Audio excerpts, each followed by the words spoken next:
And then they have, we have Lingcod. We'll call order the City Council meeting for the City of East Grand Forks for Tuesday, June 6, 2023. It is now 5 o'clock. Would City Clerk please call roll? Mayor Steve Gander. Here. Council President Mark Olstead. Here. Council Vice President Tim Riepel. Here. Council Members Clarence Vetter. Here. Ben Pakshavinsky. Here. Dale Helms. Here. Brian Larson. Here. Karen Peterson. Here. Does term quorum please stand for the Pledge of Allegiance? Pledge allegiance to the flag of the United States of America and to the republic for which it stands, one nation, under God, indivisible, with liberty and justice for all.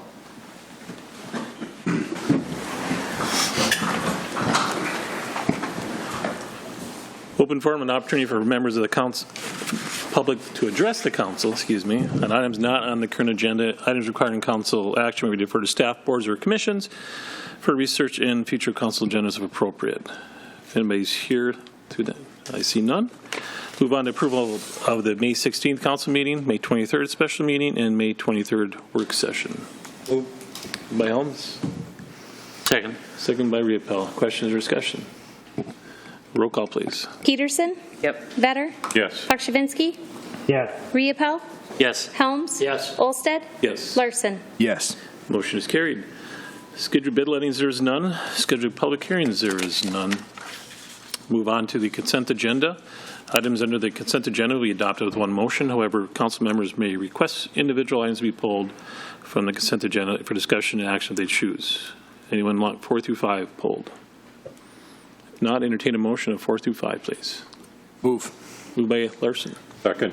Second by Vetter. Questions or discussion? Roll call, please. Peterson. Yes. Vetter. Yes. Pakshavinsky.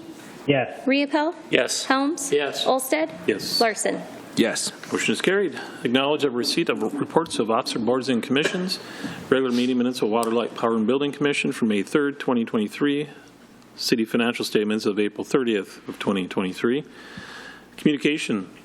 First Tuesday in July is July 4th, so council meetings will be moved to Wednesday, July 5th. So we'll just take note of that. Old business, there is none. Move on to new business. Consider adopting Resolution 23-06-39. Recognize Juneteenth as an official holiday and no public business will be transcended. Transacted.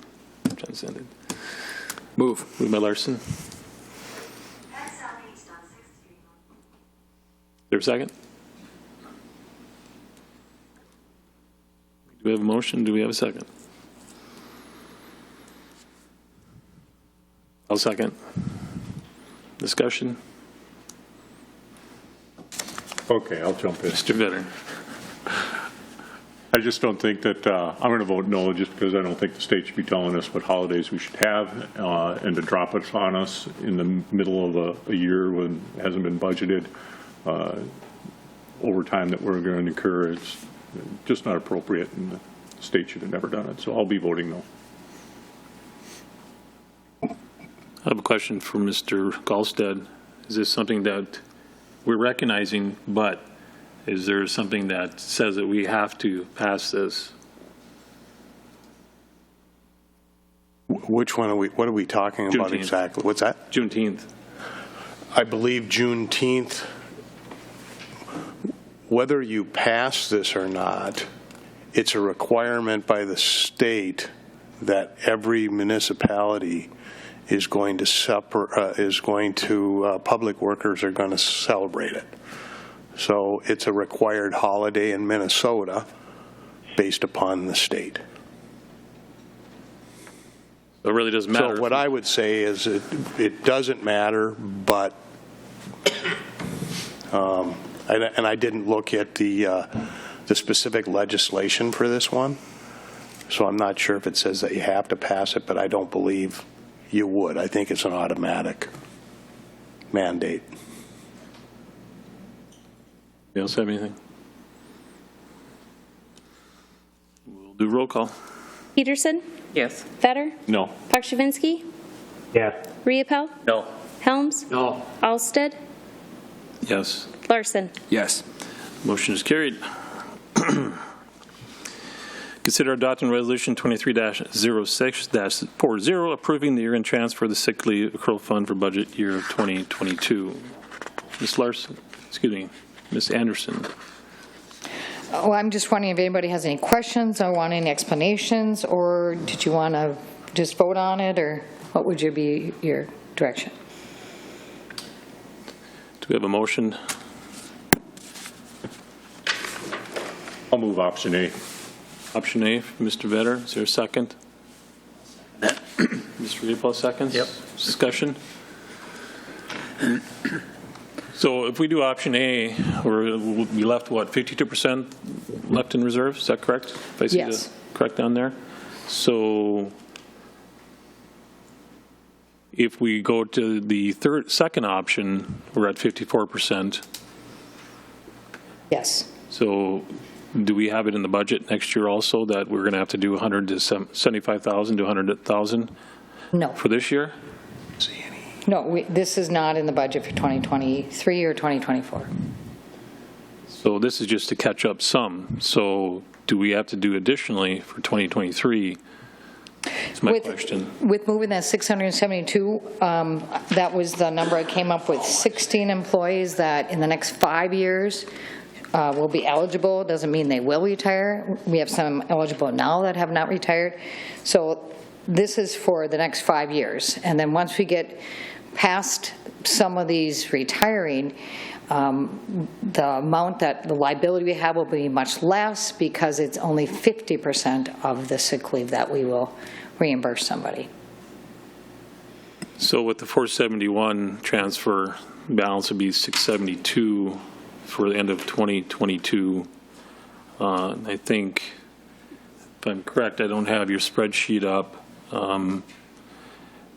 What is the balance going to have to be for end of 23 then? What do we have to, I mean, you're not, that's why I don't think 23, I know we're not budgeted, but do we have to do the $130,000 in 23 then?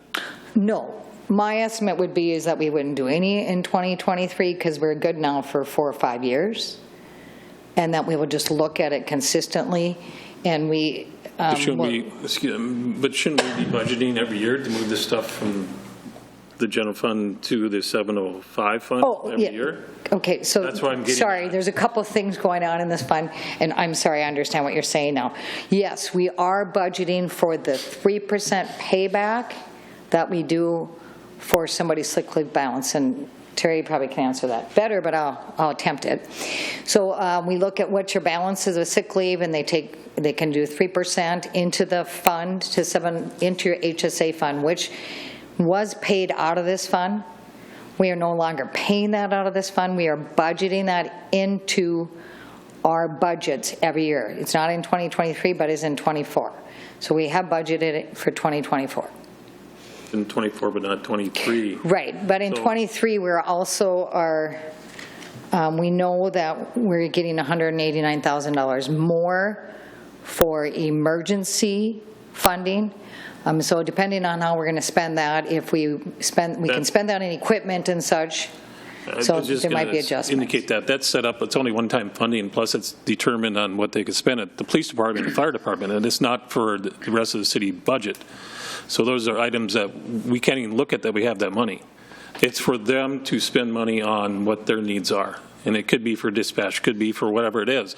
So it has nothing to do with our budget, our normal general fund budget, because it's specific one-time funding for those items. So I just... Well, I'm just, the really reason I brought that up is because we've talked about radios. When we're talking about budgets, and I know Clarence has heard this and Karen has heard this, we've talked about radios. So instead of putting those radios in our general fund for 2024, we could use those dollars to pay for those. So that's why I brought it up, sorry. Okay. I know I asked you to send me from 2008 till present on there. The 2008, 2009 doesn't look like any money was going in 08, 09, or 2010 either. It looked like it was declining balance. Am I correct on that? So this probably hasn't been funded for 15, 20 years. It's been a variable thing, and I don't know if at the time they looked to see what we had, like when we were budgeting and what kind of levy we're looking at. Okay, so there's money in that account, so do we not want to do that and say save $100,000, which at that time would probably be 1.5%. So, and I started in 2012, so I can't tell you what happened before that, but I do know what we are doing now, so this fund does not get depleted like it has, is that those medical health care savings plan, that 3% that we give out at the year, we are budgeting, and it's going against the funds in the current year. So it'll be on a line item called sick leave contribution. So Terry and I are guessing that number every year, what somebody's balance might be that they can actually pay out to their health care savings plan. So we are building out in our budgets. We built it into the 2024 budget. Yeah, if you go back and look at, I think the number we were looking at is $75,000 to $100,000 a year, wasn't it, for that? It's there on the sick leave accrual. It says HSCP 3% contribution. So I have that from 2008 all the way through this last year, and it's about anywhere from 22 to. It's about 25 every year, I would I'm guess. talking about the top line where we're doing the movement of the money from the general fund to the sick leave fund, the 705 fund, where the average is what should be going there every year. And we talked about, if you're talking about the top line, you have your running negative balance that was kept going down, and what has been taken out of there every year to pay for the sick leave payout. I think over the last couple of years, it's been close to what, $75,000 to $100,000, what we had to pay out for people retiring, correct? Yes, That's the in number the I was yellow. talking about. Okay, and then what we've been putting in the fund is the sick leave benefit service charge under tax revenue. So you'll see there was nothing put in 2013 and on. But like I said, I figured 16 individuals within the next 5 years, and some of them would actually be probably in the age we're thinking, 64, 65, until 5 years. So by that 672 would cover those 16 people, and would cover them if they all left next year. So what's our budget for 24 that you're going to put into this account from the general fund? We won't be putting anything in this account for the general fund? 24, not 23, but 24. Not in 24 either. I mean, we'll look to see where we're at, but my guesstimation is that by moving all of this now, because I have accruals in for these 16 people for the sick leave for 96 hours for 23, 24, 25, 26, and 27. So I've accrued all of those. If they left in 24, I still accrued 25, 26, and 27 to 96 hours each person. So what I'm saying is that there should be enough. When we started talking about this, what if we had a mass exodus of we had to pay out? What does that dollar amount need to be, though? In the next, so we can plan every year to put money into that thing if we need to pay out this sick leave. So that's my question is, if we're not going to be looking at, if we're saying, well, okay, for the next 5 years we're going to be fine, or whatever years you're going through, but all of a sudden, let's say in that 6 year, we have 25 people decide that, hey, like it's not going to happen. I understand that, but we need to make sure and plan for it and have an understanding that it could happen. Right. And so when we do the audit, we always have to do what is left over the sick leave at the year end. And then we can compare that to the liability of what we have. And instead of taking it out of that current year, we could, in essence, if we know we're going to be short, we could budget for the next year. Since we're budgeting for 2024 now, and we're doing 2022, we would have a little lead time to say, okay, we're actually getting a little low. We could come back here and say, do you want to do a transfer? And we budget in 2024. But at this time, we're budgeting for that healthcare savings plan in 2024.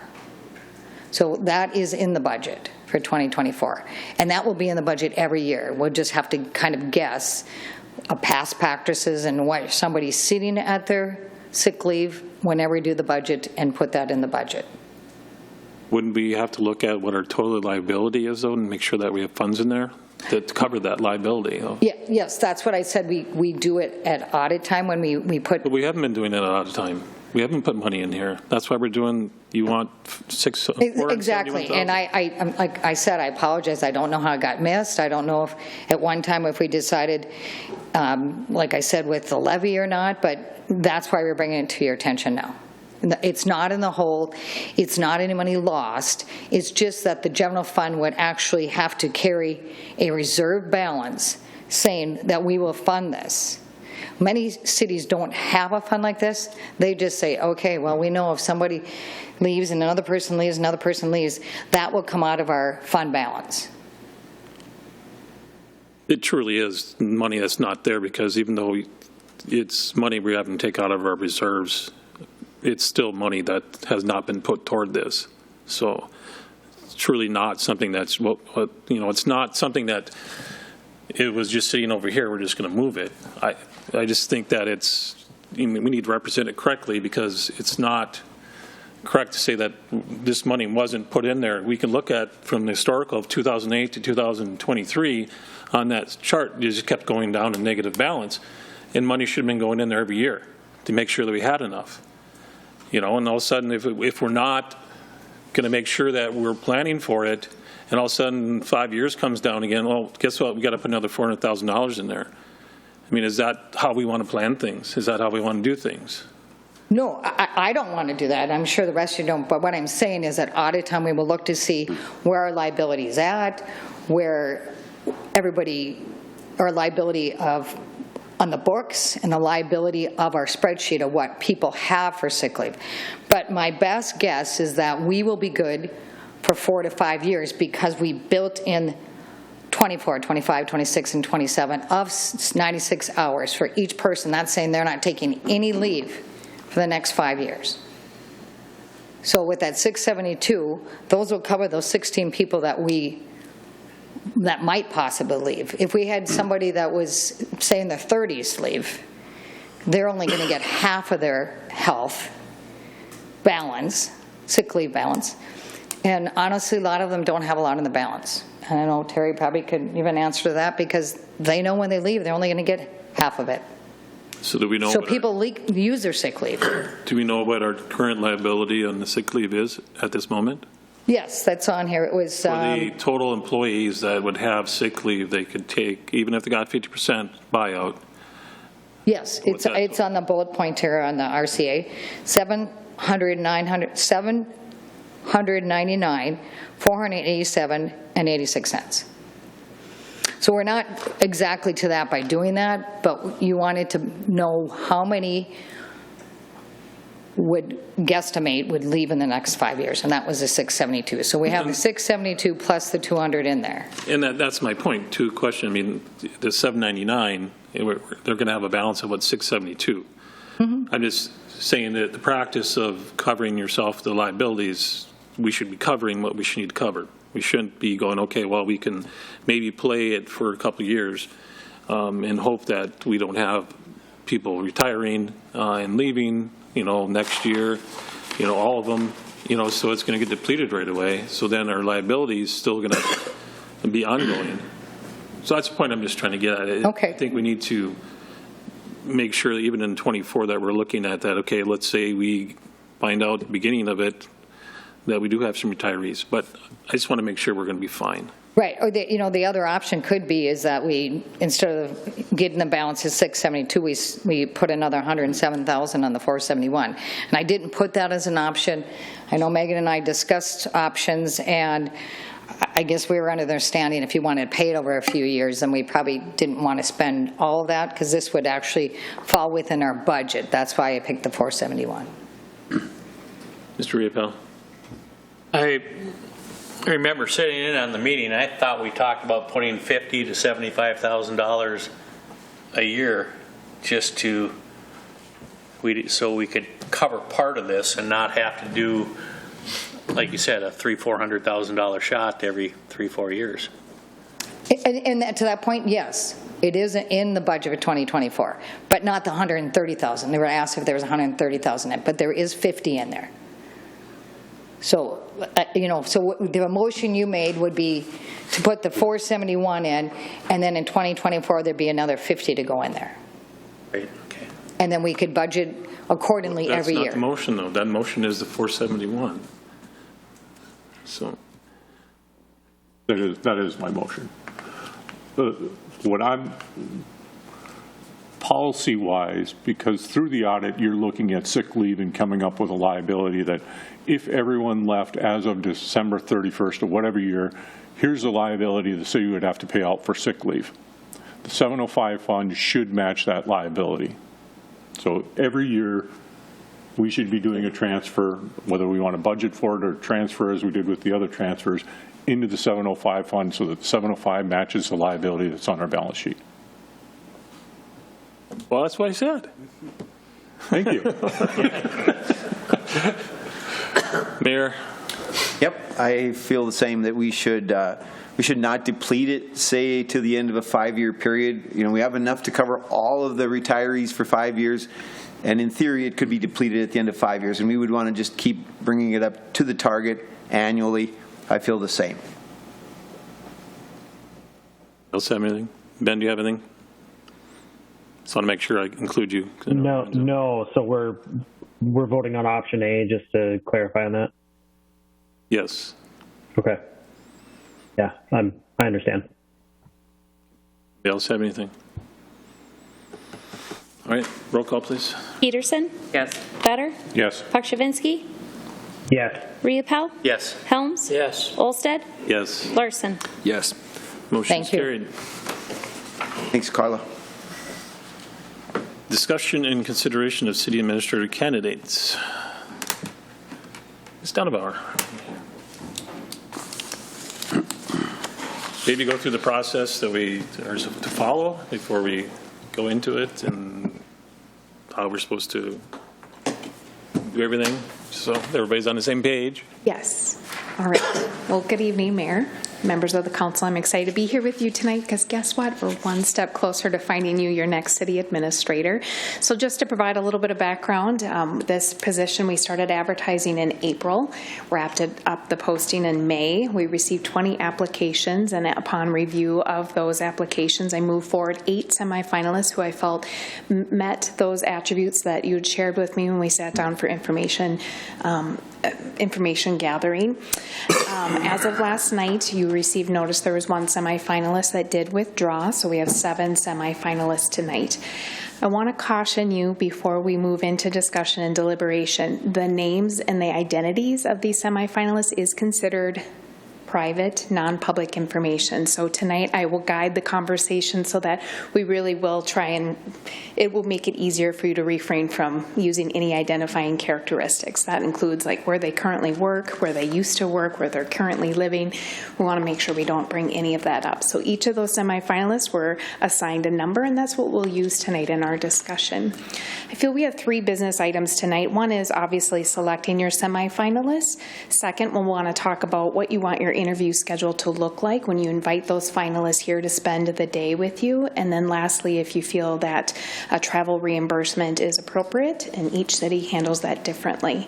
So first off, I thought we would start with the selection of semifinalists. And if you, first I want to make sure if you have any questions before I move into that process. But. Are you looking for us individually to tell you what, so you're asking me, I'm going to tell you the 4. Yep, so Then you're going to move on to Mr. Larson. Is that how you want? I just want to make sure. Yep, I'll use a very basic process. It's a ballot system where I'll ask you to identify your top 3 or 4. I'll collect those ballots. I'll read them out loud. It really helps us in allowing you to have your own thought, and we don't affect how anybody else is thinking or how they're voting tonight. And then it'll just help us also very quickly dial down who are those candidates that rise to the top, those that we don't hear anybody mention tonight. We're not even going to talk about them, and also may help us quickly see what's the right number to invite for interviews on that interview day. So I'll hand out a very basic ballot when we're ready. Does anybody else have any questions before we move on to that? I just want to make sure. Okay. All right. Do you have a plan for Ben? It's a good question.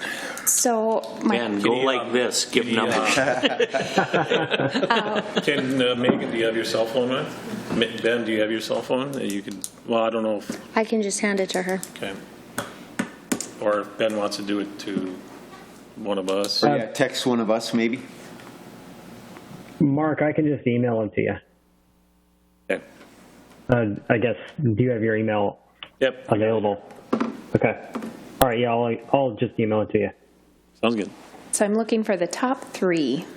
All right, ready?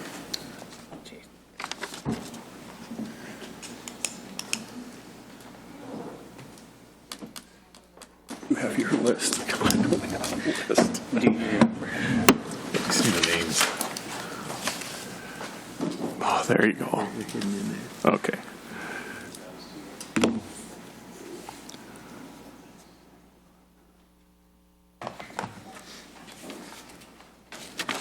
And then I'll bring the ballots back, read the votes out loud so everybody can follow along.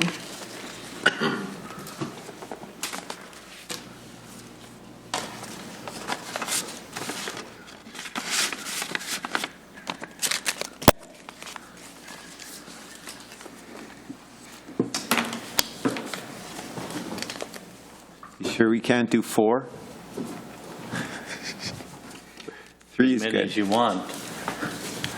But they're only going to You're going to be wrong either way.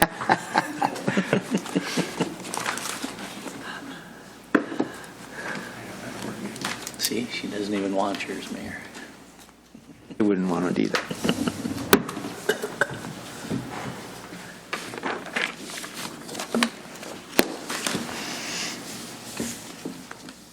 All right, shuffling the ballots, so in no particular order. And each candidate will just receive 1 vote, no matter what placement that we have, just to make it easy. All right, our first ballot, we have a number 1 vote for candidate number 7, candidate number 1, candidate number 8. So that's 7, 1, and 8. Next ballot, we have a vote for candidate number 7, number 2, and number 4. So that's 7, 2, and 4. Next ballot, we have a vote for candidate number 7, candidate number 2, and candidate number 3.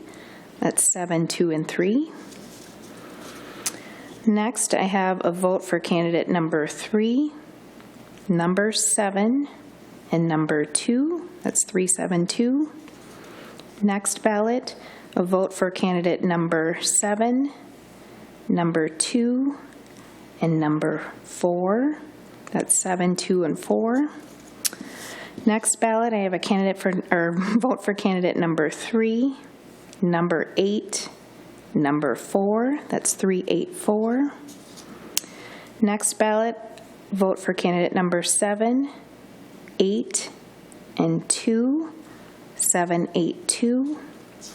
And our final ballot, a vote for candidate number 4, number 2, and number 3. 4, 2, and 3. So tallying the votes, candidate number 1 received 1 vote. Number 2 received 6 votes. Number 3 receives 4 votes. Number 4 received 4 votes. Number 6, 0 votes. Number 7, 6 votes. And number 8, 3 votes. So your top vote catchers are candidates number 2 and 7 with 6 votes apiece, followed by candidates number 3 and 4 with 4 votes apiece. So that's where your discussion begins. Does the council feel comfortable inviting 2, 4, or would you want to throw in candidate number 8 who has 3 votes? Have any comments on that?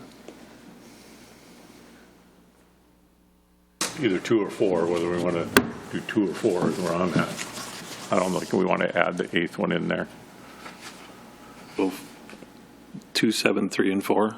Is that right? Was the thought to go to 4? Was that the original thought that we had talked about, or hadn't we nailed it down yet? We had not nailed it down. I usually kind of wait to see where the votes shift to see if there's a natural break. I mean, I would prefer to have the top 4, the 2, 7, 3, and 4, personally. I mean,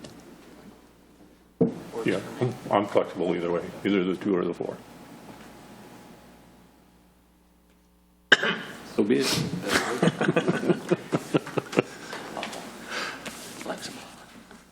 I mean, I think that gives us an opportunity to be in front of them and go from there. And usually in these processes, I do tend to see one candidate withdraw, so then that's another question that you'd have to ask yourself. If you only invited two, one to withdraw, then you really don't have much of a interview process, versus if you bring four and one were to withdraw, then you'd still have three. Well, let's not knock on wood. Or Okay, so I think I hear loud and clear 4 candidates. Right. So when I leave the building today, I'll contact all semifinalists, let them know whether they're moving forward or not. Second business item is just to talk about how do you want your candidates to get to know you and your community, and then how do you want to get to know your candidates. And I know I laid out some ideas in your memo. Perhaps this is a conversation you've had in a workshop, or if not, if you want to throw some of the pieces that you think are most important, I can work with staff once we leave here, and we can finalize reserving spaces and determining how we're going to transport candidates, if you want to give them a tour per se, and what stakeholders you want to involve in the process. Assuming in this process too, they're all going to know who they are. Once, are we doing these individually and in touring? I mean, just for an example, are we doing everybody at one day? Is that what you're looking for? Yep. Spread apart? Yes. I just want to make sure that I understand what you're really looking for. If it's going to be, okay, we're going to be from 9 to 10, we're going to interview this one, and from 11 to whatever. So I just need to know what you prefer it to be. And I guess I would think we'd want to all be talking to them at one time and then touring. We did that in the past. But All right, so we have June 26th reserved as interview day, and I've told all the candidates to reserve that day. Their intention is to reserve the entire day. So if we want to lead the day off with a group tour, perhaps you involve some of your cheerleaders, whether that's your staff or community stakeholders, to provide, whether it's an individual or a bus tour, if you want to include all 4 candidates. I've seen it done both ways. Start the day as that. If you want to have your staff involved in some type of informal or formal interview, then we could have mid-morning reserved for that time. You as council, it's up to you whether you want to be involved in the entire day's activities where you're observing interactions with stakeholders, or if you wish to let your staff have their opportunity, your other stakeholders have their opportunity, and you wrap up the end of the day by just having your 45-minute panel interview where you're sitting here or in your conference room downstairs. Each of your finalists are spending that 45 minutes with you, about 17 to 18 questions. I walk them out the door. After the full day of activities, then I will relay feedback that I receive from staff and any other stakeholders you want to involve in this process to help you in your final decision making. At the end of that day, you will be able to make your decision based on all the backgrounding that you've had on the candidates, as well as the feedback that you'll be receiving from your staff and other stakeholders. I think it's a great idea that they do meet, like the department heads, interview them, talk with them. I think it's really good to get a good feel of how they would interact, or have them ask questions of how they, conduct their business and what they've done in the past and what we actually have here now. I think it's a good feel then with them. I think the department heads and whoever else can sit down and talk to them, and I think I'd prefer that. Plus, with us, I don't know if we'd be part of the tour if you want to be part of the tour, but they could be that, and we could be at the end of the day. That's what my feeling is, and everybody else can give their opinion. But you, Mayor? Yeah, I think there should be a time, maybe with department heads and staff apart from us. If part of the tour we could accompany, we don't have to be there for the whole day necessarily, but part of the tour in a more casual atmosphere, and then in the more formal atmosphere with the Q&A at the end. I'd sure like to take part in part of the casual, kind of just checking out the city and watching them react in kind of spontaneous ways. And then in a more formal setting, I think it'd be important to get some of each, but I don't feel I have to be there for the whole day. Just don't park your car on the street that day, too. Anybody else have a thought? I guess I would just ask the department heads if they want to be involved in this process or not. Is it beneficial to the department heads that are here? Yes, I'd say. Right. we've had a case where a new city administrator came in and basically blew away any goodwill that could have ever existed with our department heads. And we'd love to have a little sniffer out to make sure that doesn't happen again. Because this is a team we're building here, and that chemistry is so important. Yeah. So if we do interviews, say like start right at 8 o'clock in the morning, set aside an hour, but the interview itself takes 45 minutes and then 15 minutes to get organized for the next one. Bing, bing, bing, bing, done by noon. Either have a little lunch or have a lunch and then the tour with department heads and everyone.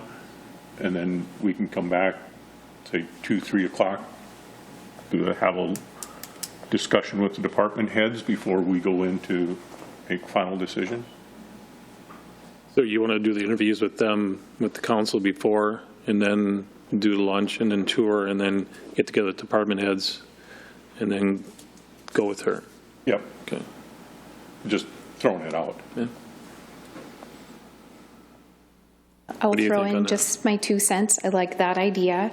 I've heard some feedback from candidates how they prefer to have the tour before meeting with the groups of people, because as they hear department heads maybe talk about projects, they've at least had a picture in their mind. And also in speaking with you, then they feel like they can, I don't know, somewhat educated say, oh yes, I'm really excited about, A, B, or C, because they had heard the staff talk about it earlier in the day.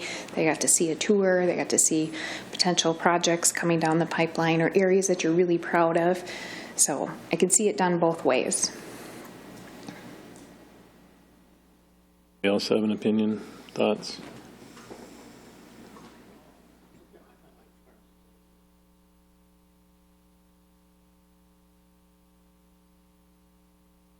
Go ahead, Mr. Larson. Yeah, just a question on the process. Like on the 26th here, if we still have the 4 candidates, which would be great, are they kept separate through all of these like phases of the day, or are they pulled together in some form or fashion? I'm not real clear on how that part works.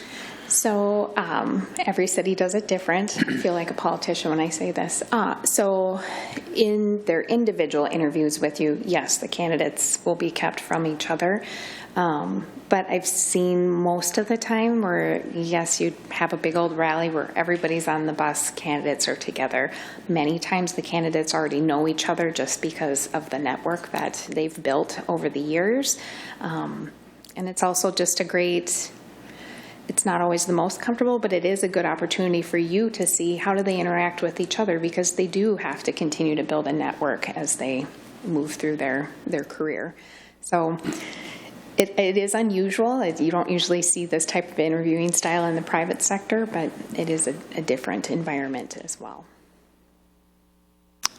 And that process of putting everybody on the bus, like you said, obviously it's a little awkward. You're competing against these other individuals, but from your past practices, that has worked out well. Mm-hmm. Correct.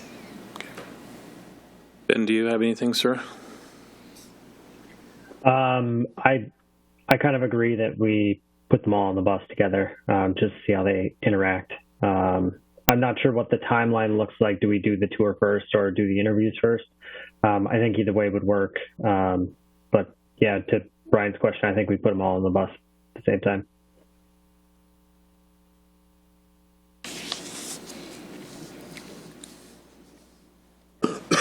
You have a bus. Well, I can make that happen. Yeah. And you say that you will gather and summarize feedback from our department heads for the final. That's going to be really important for me. Yeah. You bet. Yes, I have a feedback form that I distribute, ask 4 very simple questions. I do remind the department heads not to rank the candidates, as they are not allowed to have the same background information that you have. So their interactions are very different than the interactions that you will have. But I will ask them, what are your general impressions about each candidate? What strengths would they bring to the role? How do you see them not only fitting in with this organization, but with partnering organizations that you work with, and then any other general comments that they feel is important for you to have in your decision-making process. So it will become very obvious who your department heads feel that they would have a better relationship with without them having to say, this is my top pick, or 1, 2, 3, 4. Where does the department head meetings fit in your timeline, Mr. Vetter? After the tour. Yeah. So, because that wasn't, I don't think was laid out. I'm okay with yours, it didn't matter to me.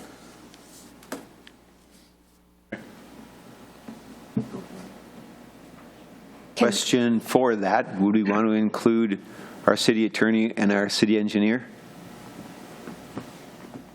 I'd say yes. They're part of the department. As long as neither one of them talk, we're okay.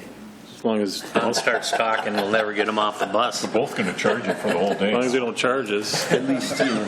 Non-billable hours, right?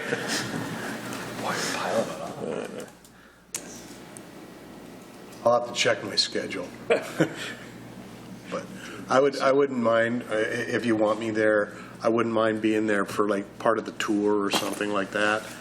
As long as you're putting me in this position, I know you're looking at interviews in the morning. From my standpoint, it may be more beneficial to have your tour so everybody gets their discussion in, then go to the department heads so that they can give you their feedback.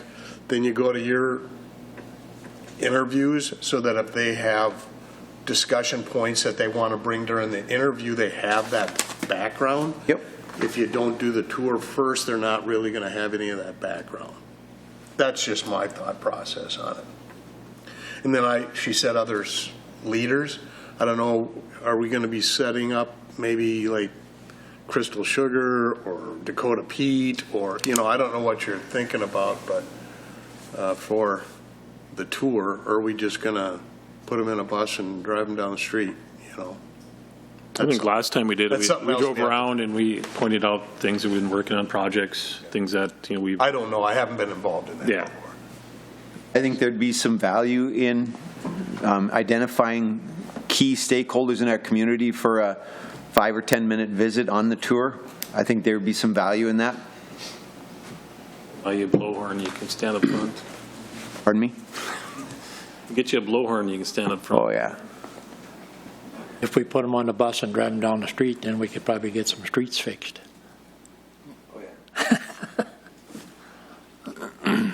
Don't drive down 20th in the bus. I did Now we hear, have two alternatives. Which one are we going with? So I think is the fundamental question to do tour first, then department heads versus department heads first and tour? Is that what we're considering? Yes. No. Doing interviews, tour department heads, or tour department heads interviews. Oh, I think for sure our interviews are at the tail end. Okay. And then the only question is, but yeah. So Liza, in your professional opinion, what way do you think would be the best way to go? I really do like the idea of leading the day off with a tour, because we invite the candidates here. Everybody's kind of standing in the lobby area. Maybe we have coffee available. There's a little bit of informal time where you can, again, observe conversations. You can welcome them to your beautiful city. Followed by time with your department heads and your stakeholders, I think is really important. I did hear mention of a lunch. Is that an opportunity too where others can sit with the candidates and visit with them, or is that a break for everybody? I think it's a good idea to just be able to do that somehow. Well, then maybe that's your opportunity for your billable hour. well, I'll just say the last time we went through this process, one of the things that they did, they actually, and I'm not saying you have to do this, but we did do a social hour Yeah, we did. that the council was at with all of the candidates. And I can't remember exactly how that fell in. So if a lunch is something you guys want, that's definitely something That was at the we end of the could- day when we were done with all the interviews and everything. Okay. I think these folks all have also professional careers. It would be nice to give them, say, a personal middle of the day break for media or whatever they had to do. If it's 30 minutes or an hour, somewhere in there, returning emails or whatever that might look like. And that can be done during the final interview piece. So if we start with the tour, department heads, lunch, your first candidate would start, let's say approximately 1:30, and then every 50 minutes, then your next candidate. So in the afternoon, those that aren't interviewing, they will have that much needed break time. We also need to have opportunity to meet with department heads ourselves after they talk to them. Mm-hmm. So we'd have to move back to the start of the interviews. I'm going to try and build that into the morning, but I can definitely play. Yeah. Yep. Good. Sounds good to me. What's the date that you're looking at for this? It is For the 26th. 26th? June 26th. All right, so I will put together a draft, work with staff as we finalize through the details of that, and then I'll make sure that you receive a copy of it as well so that you know how to plan for your day. If you continue to have any questions, please make sure you email me or call me. I'd be happy to answer those questions. All right, next up is whether you feel a travel reimbursement is appropriate for your finalists that are making their way in. You do have 2 candidates that are coming from over 400 miles away, so the question is, do you feel it's appropriate? Yes or no? And if you think it is, then that's where you talk about what you feel would be an appropriate reimbursement. And again, every city does it different. I think we would need to do it. What that is, I don't know. Do you have any guidance for us as to what's customary? I think for sure we should do it. And then guidance as to common amounts or what's the equation we would use? You bet. So I've seen anything from just a straight stipend. I've seen an offer of a coach ticket. I've seen where it's just an offer of one-night hotel stay here in your community, so you're staying within the community. I've seen the mileage reimbursement at the federal mileage reimbursement rate. I think those are all the ideas that I've seen. So it's what you feel comfortable with, what you can defend to your constituents. What's the going rate for mileage today for? Yeah.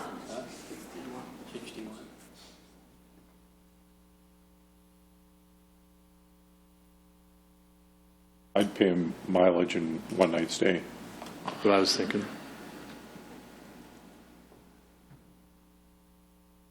Yeah, if we're going to Maybe start stay in early, the 25th. if you're going to do it early in the morning, you definitely have to get the ones that are coming from a long ways. They'd have to spend the night for sure. And then we're buying And them depending lunch. on where the other ones are.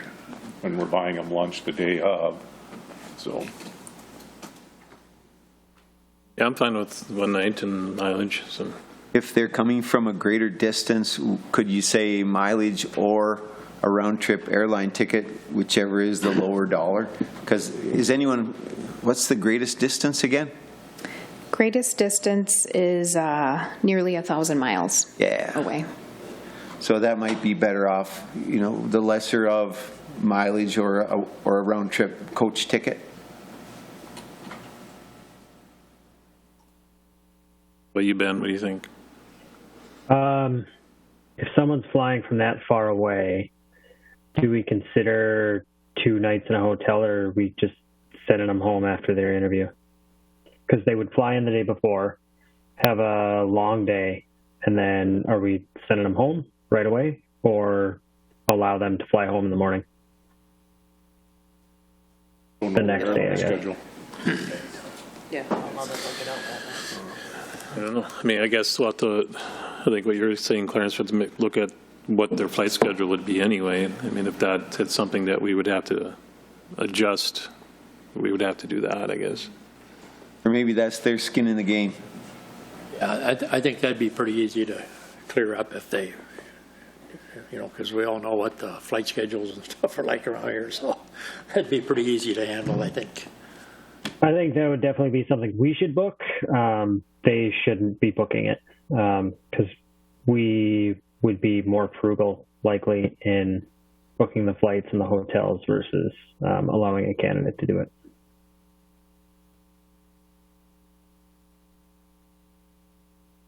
Megan, is there any issues with, or maybe I should ask Carla, is there any issues with the city buying airline tickets?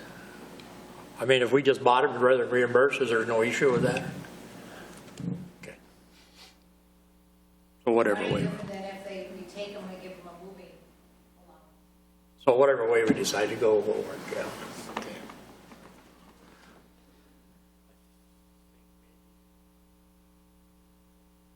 For us to figure that out, we'd have to maybe get some information on how the candidates want to travel and what they want to do, maybe. Sure. If we can do that, I don't. Yeah. I think we're going to be reasonable with it, you Right. know. It's just hard to define exactly what it's going to be for different conditions. I like the idea of candidates having some skin in the game. I often encourage that. You also, if somebody is coming from great distance, you would hope that they'd spend time in your community too, coming that day earlier and doing a little bit of research on their own while they're on the physical site. So I guess I would think travel in one night is great. You know, the lesser of the airline ticket or the mileage, and one night. That I feel good with that. And if they want to stay one or more night, 2 more nights, that's great. Love to have them. But that's all for discussion also. But it's a kind of a clean way to come down. I think that's just the way to do it then. I mean, then we're done. I don't have to worry about it. If that's an issue, you'd get back to us and let us know, though. you bet. Yep. I do like your idea of us booking it, whoever said that. Oh, that was, I think that was Ben. I think when we figure out who is coming and when they're coming, we can book that. Okay. Harder than if they want to stay the extra 2 days, 3 days. Yeah, we'll coordinate with them, Does yeah. that come out of the mayor's expense account then? Oh, sure. It's just moths in there anyway. What expense account? We gave them one? Wonderful. Well, those were the business items that I had. So to be clear, we're inviting 4 candidates to come in and interview on June 26th. The schedule will include a tour, interactions with department heads, lunch, and your formal panel interview with you as a council. We're going to offer mileage reimbursement at the federal mileage reimbursement rate or a round-trip coach ticket, lesser of the 2, as well as 1 night stay here within East Grand Forks. And once we determine that, we'll have the city take care of booking those details. So I just want to make sure I have my marching orders. Yep. All right. Well, that is all that I have. Tomorrow we'll produce a press release with their names and their background, and we'll distribute that, share that with the city so that they can distribute it as you will. And otherwise, continue to look for weekly updates from me. 1 week before June 26th, you'll receive another background packet similar to the style that you received last week regarding the semifinalists. So make sure that you set aside about 40 minutes for each candidate. In there, you'll receive not only the same information that you've had, but we'll have them do a work index evaluation, which will show you their verbal reasoning skills, their mathematical skills. We'll verify their education. We'll make sure that there's no red flags in their criminal records, driving record, credit record. And then my favorite part of it is talking to current and former supervisors and really just having an in-depth conversation about their work role and responsibilities, initiatives, what strengths they brought to their role, their weaknesses, their development needed areas, their leadership style, conflict resolution style, all the gamut. That will be placed into a narrative of which will be shared with you all. So you have a really good feel for who those candidates are when you walk into your final interview day. All right. Thank you so much for your time and your homework. Thank you, ma'am. Thanks for putting it all together. Thank you. Well done.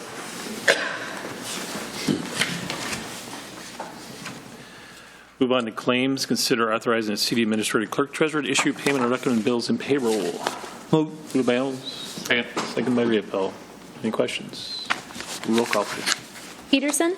Yes. Better? Yes. Pakshavinsky? Yes. Riepel? Yes. Helms? Yes. Olsted? Yes. Larson? Yes. Motion is carried. Mayor Gander. Just want to say thanks to everyone who took the time to apply for our city administrator job. It's going to be pretty exciting going forward as we narrow it down and make a selection and then get back to doing the people's work. And Megan, thanks for carrying the load as well as you are, doing basically 2 jobs and more during this time. Thanks. Mr. Benner. I don't have anything, thank you. Ben. Nothing. Thank you. Mr. Riepel. Nothing. Mr. Elms? Nothing, thank you. Ms. Peterson? Nothing, thank you. Mr. Larson? Nothing to add, thank you. Mr. Dahlstedt? Mayor, I just need you for a second after the meeting. Thank you. I think everybody's seen, we got construction going on 3rd Street Northwest over by Spud Jr. And then just to let you know, too, the 4th Street Northeast reconstruction project over by American Crystal started last week, too. So we do have a couple projects going on right now. So One other one I was going to bring up, too, and Mr. Emmer reached out to me regarding the lights, single lights on Demers. I know I did talk to Mr. Riepel about it, and they are going to be not going to be painted. They're going to be, what were they again? they're basically be a galvanized steel? metal. Metal? They would look like, the ones that were installed last year on Highway 220 at 14th Street there. Again, if we wanted them painted, that would be 100% city responsibility. And MnDOT was estimating about $15,000 to $20,000 to have those lights painted. And again, this would be the traffic lights at Demers and 2nd and Demers and 4th. So right now, I guess unless I hear different, we're proceeding with the galvanized metal. About how often would you have to repaint them if you painted them? You're probably looking in that 10-year time frame. Or galvanized is forever until it fails? I want to make sure everybody knew about that. So. Anything else, sir? Nope, thank you. Department heads, Mr. Stordahl, I'm assuming you want to speak. Huh? I was just going to give a little update. So we've had some questions about our Point Bridge going into Grand Forks and the condition and some of the pothole stuff that's going on up there. So we have been working with MnDOT to set up a date when we can close the bridge. We'd close it for a day or two is the plan to close. In that time, they not only work on some concrete patch on top of the 2 main spalled repairs, but they'd also work on some of the gland seals. Potentially the guardrail, that could be done at a different time if need be, and then there's a couple other things with the finger joints that are in there that they would take care of. So just wanted everybody to know that it is in the works, and we've had Brad Bale take a look at it as well, and working with 2 different bridge engineers from MnDOT on it, so something will be done. We did a little tune-up on the Lou Murray Bridge as well, and there'll be more work to be done there too, so that's all I had. Yep. Did we have a little part of the road buckle over by the water department where we put some big bump signs? Yeah, we had bump signs out there. We're actually going to put on our reader board sign too. It's with the heat, it's gotten really bad. That'll be all removed when we do the construction there this year. It'll be all gone. So, yep. Thank you, sir. Thank you. Anything else from the department heads? I see none. Entertain a motion to adjourn. Moved by Helms. Second. Second by Vetter. All in favor, say aye. Aye. Opposed, same sign. Motion is carried, means adjourned.